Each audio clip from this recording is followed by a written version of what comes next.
జాతీయ అధ్యక్షుడిగా సీనియర్ నేత నితిన్ నబీన్ బాధ్యతలు స్వీకరించారు. ఇప్పటి వరకు ఆ పదవిలో ఉన్న జగత్ ప్రకాష్ నడ్డా స్థానంలో ఆయన నియమితులయ్యారు.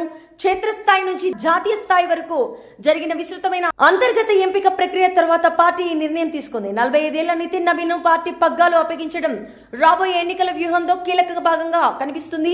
పశ్చిమ బెంగాల్, తమిళనాడు, అస్సాం, ఉత్తరప్రదేశ్లలో జరగనున్న అసెంబ్లీ ఎన్నికలతో పాటు 2029 సార్వత్రిక ఎన్నికలకు దృష్టిలో ఉంచుకుని సంస్థగత బలోపేతానికి తరాల మార్పునకు బీజేపీ ప్రాధాన్యత ఇస్తుందనడానికి ఈ నియామకం ఒక సంకేతమని రాజకీయ వర్గాలు భావిస్తున్నాయి.